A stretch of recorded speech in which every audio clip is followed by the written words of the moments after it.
वृंदा Shukla SP जो बहराइच हैं, वो इस समय यहाँ पर अपनी गाड़ी से अभी तक किसी ने कोई डिटेल नहीं दी है।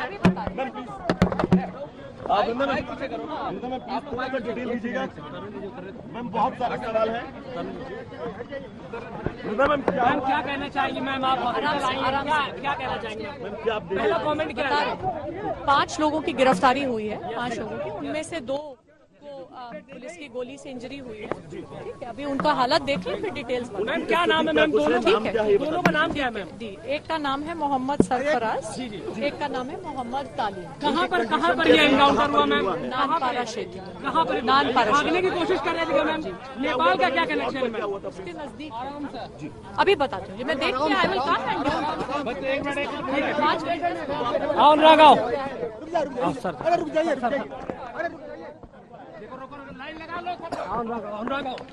तो बहराइच की सुपरिंटेंडेंट ऑफ पुलिस वृंदा शुक्ला ये जानकारी दे रही थी कि 5 लोगों की गिरफ्तारी इस मामले में हो चुकी है।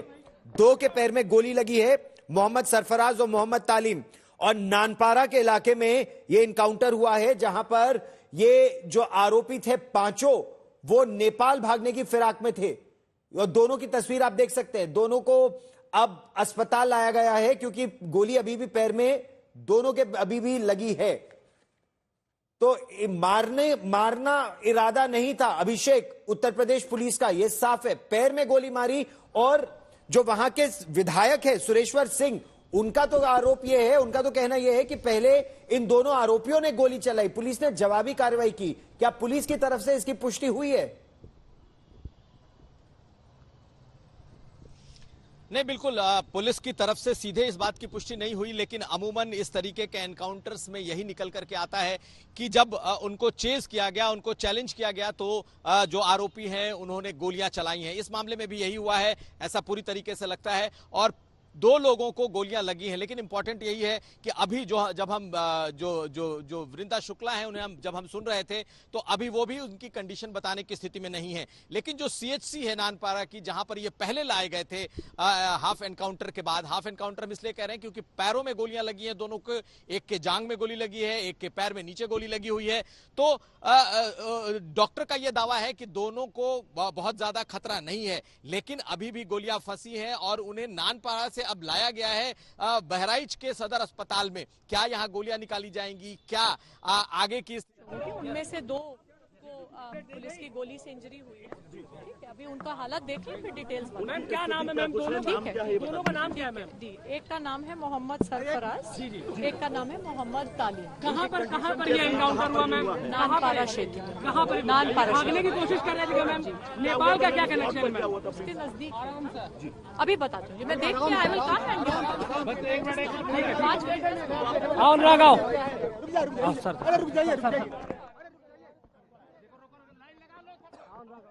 संतोष भी मेरे सहयोगी इस समय हमारे साथ है। और संतोष, पुलिस लगातार दबिश दे रही थी, पुलिस के पास क्या कुछ जानकारी थी? अभिषेक, पुलिस के पास कुछ छन के जानकारी आ रही थी, कौन इन्हें छिपा रहा था, कहां ये छिप रहे थे, नहर के पास भी किसके घर पर छिपे थे, इस तरह की कोई जानकारी निकल कर आई है? क्योंकि कुछ रिश्तेदारों के भी नाम सामने आ रहे हैं जिनके पास इन्होंने पनाह ली थी।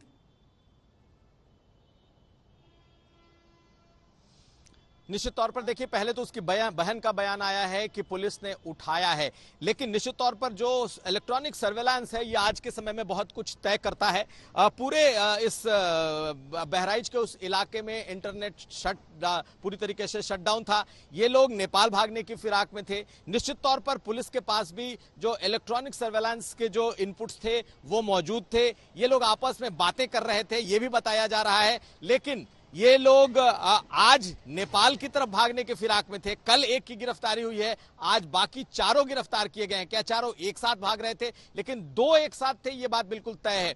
अब ये देखना होगा कि जब पुलिस पूरी तरीके से इस मामले को लेकर सामने आती है कि आखिर ये गिरफ्तारी कैसे हुई है 5 के 5। 6 कुल गिरफ्तार हुए हैं। कल 1 गिरफ्तारी हुई थी राजा की और आज ये 5 लोग पकड़े गए हैं।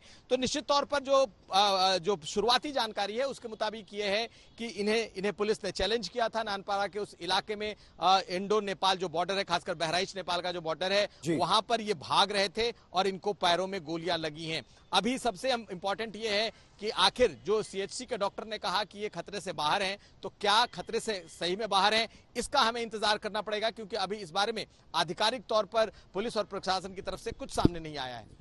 रामबरन, इनके बैकग्राउंड के बारे में इनको हमको और क्या पता है? मोहम्मद हामिद के बारे में या फिर सरफराज के बारे में, मोहम्मद तालिब के बारे में हमको क्या पता है इन सभी आरोपियों के बैकग्राउंड के बारे में, कि इनके पास हथियार कैसे घर पर ही मौजूद थे, घर की छत पर बोतलें कैसे रखी हुई थी, पत्थर कैसे इकट्ठा थे, जिस तरह की खबरें वहां पर आ रही हैं, और जिस तरह से पोस्टमार्टम रिपोर्ट में यातना देकर मिश्रा को मारने की बात आ रही है, रामगोपाल मिश्रा को यातना देकर मारने की बात आ रही है। कौन कौन है ये आरोपी, इनका बैकग्राउंड क्या है? अब्दुल हमीद लगातार चर्चा में बना रहा है। अब्दुल हमीद ये ज्वेलरी का काम करता है, सर्राफे की दुकान है, और महाराजगंज में कई ऐसी दुकानें हैं जो सराफे का काम करती हैं। अब्दुल हमीद का जो बड़ा बेटा है वो उसको इन लोगों ने बेदखल कर रखा है और वो नेपाल में रहता है। नेपाल में उसके रहने के बाद से ही अंदेशा लगाया जा रहा था कि इस घटना के बाद इनका पूरा परिवार नेपाल जा सकता है। और हालांकि आज जब इनकी बेटी सालिया ने जब यूपी डीजीपी को ये खत लिखा है, वो उन्होंने पीएम मोदी को, सीएम मोदी को कहा कि यूपी एसटीएफ हमारे बाप को, हमारे भाई को, मेरे पिता को, मेरे देवर को, सबको मार सकती है। उसके बाद से ये कयास लगाए जा रहे थे कि कहीं ना कहीं कुछ ना कुछ होने वाला है। या उसके बाद वहां का जो स्थिति है, ये सराफे की दुकान है, इनकी सराफे की दुकान में ये लोग ज्वेलरी का काम करते हैं, और ये वो दुकानें हैं जिनके सामने की सड़क से हर वर्ष ये मूर्तियां निकलती हैं। ये विसर्जन हर साल होता है, और लेकिन हर वर्ष की तरीके से ये स्थिति नहीं थी।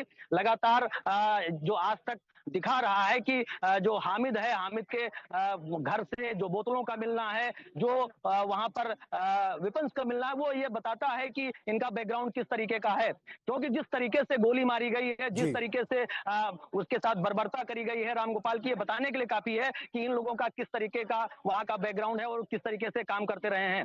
लेकिन भारी भीड़ में सीधे तरीके से गोली मार देना नहीं, और खासी नाराजगी थी वहां पर, न केवल रामगोपाल मिश्रा के परिवार में अभिषेक, बल्कि जो समाज सड़कों पर उतर आया था, अंत्येष्टि नहीं करना चाहते थे वो रामगोपाल मिश्रा की। बहराइच में इसको लेकर जबरदस्त तनाव था, और एक समय तो अमिताभ यश को अपना हथियार लहराते हुए सड़क पर उतरना पड़ा था। तो स्थिति एकाएक इतनी बद से बदतर हुई कैसे बहराइच में, अभिषेक? बिल्कुल, जिस दिन मूर्ति विसर्जन था और जिस दिन मूर्ति विसर्जन का ये पूरा प्रोसेसन निकला था, तो अब्दुल हमीद के घर के सामने से जा रहा था, और उस वक्त की तस्वीरें भी सामने आई। सबने तस्वीरें देखी कि किस तरीके से रामगोपाल मिश्रा जो है वो छत पर चढ़ता है और एक हरे झंडे को उतारता है, और दूसरा उसकी जगह पर भगवा झंडा फहराने की कोशिश करता है। उसी वक्त उसी घर से गोलियां चलाई गई और उसे मार दिया गया। बड़ी मुश्किल से उसकी बॉडी को नीचे उतारा गया। कई लोग इसमें जख्मी हुए, और ये बात बिल्कुल जंगल में आग की तरफ फैल गई। ये देखते देखते ये वीडियो वायरल हो गए, और शाम की ये घटना है, दोपहर से शाम के बीच की घटना है, और अगले करीब 12-14 घंटे में पूरे इस इलाके में तनाव फैल गया और पूरा एक दंगे का शक्ल उसने ले लिया। इसे कंट्रोल करने में लगभग 24 घंटे का वक्त लगा, और उसके बाद एक के बाद एक जो वीडियो सामने आने लगे, वो दिखने लगा कि किस तरीके से इस दौरान कानून को पूरी तरीके से हाथ में लिया गया है। जिस तरीके से छत पर चढ़े उस शख्स पर गोली चलाई गई, गोली मारकर वहीं से गिरा दिया गया। इसके बाद से मामला और न खराब हो जाए, कई तरह के वीडियो आने लगे। मुझे लगता है कि अगले दिन जब पूरा भारी डिप्लॉयमेंट किया गया, खुद यहां तक कि एडीजी लॉ एंड ऑर्डर को अपनी पिस्टल लेकर के दंगाइयों को दौड़ाना पड़ा, और करीब 40-50 किलोमीटर के इलाके में कई जगह इस तरीके से वो नंगी पिस्तौल हाथ में लेकर दौड़ाते रहे। तो लगभग 24 घंटे में ये दंगा तो कंट्रोल हो गया, लेकिन उसके बाद की स्थिति थी कि इन आरोपियों को पकड़ना, और आज आपने देखा कि इनमें से 5 आज गिरफ्तार किए गए हैं। और यही सबसे बड़ी चुनौती भी उत्तर प्रदेश पुलिस के लिए थी। हुई होगी कि लेकिन राहत तो तब मिलेगी जब इस तरह की आगे से वारदातें हो ही ना, और कानून व्यवस्था में लोगों का विश्वास, उनकी आस्था एक बार फिर स्थापित हो। इस बहुत बड़ी खबर पर लगातार रहेगी नजर। आप